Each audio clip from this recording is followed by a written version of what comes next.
I'd like to tell you a story of a German pastor during the Second World War.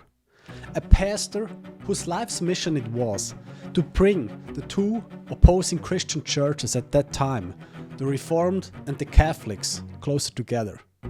A pastor who came to believe that killing Hitler was the morally right choice, and who was subsequently thrown into a concentration camp for his involvement in an assassination attempt on Hitler. And in 1945, in the final days of the Second World War, was sentenced to death and hanged on the gallows. A story that has inspired countless people over the past 80 years and has brought forth also this year again a movie on the big screen. Yet, what makes the story of Bonhoeffer unique is not the extraordinary story of a peace-seeking pastor who was drawn into World War II politics and assassination attempts and subsequently was killed for it. No, what makes this story unique is how he did it. How, in the harshest and most difficult circumstances, imprisoned in the Buchenwald concentration camp, was able to keep his strength and his energy, and was still able to be a source of inspiration and strength for his fellow prisoners, for his guards and everyone around him. And what the story of Bonhoeffer shows is a simple truth. We cannot always control what happens to us, what we are born into, what is given or taken from us, and who or what intervenes in our lives. Yet absolutely no one and nothing has the power to intervene in how we feel about it, into our experience.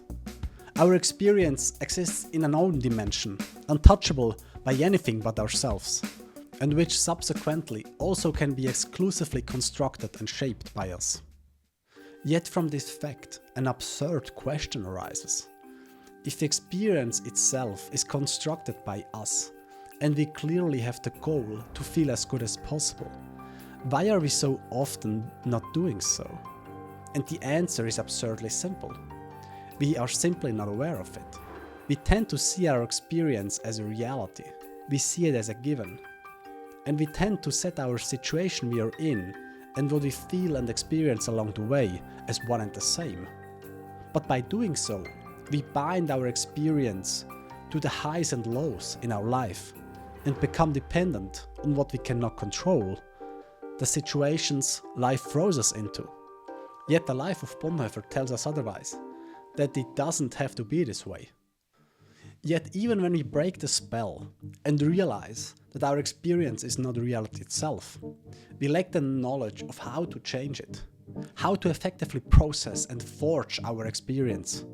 We lack the tools, the knowledge, the skill to reliably shape our experience in our design. And because of that, we tend to snap back and think of life and experience as one and the same thing. Here, we uncover and show the pitfalls where Feelgood goes wrong, where our intuition fails to guide us towards a feel-good experience. Here, we provide the easy tools and knowledge to acquire the skill to shape and design a feel-good experience, reliably and independent of the rapids of life.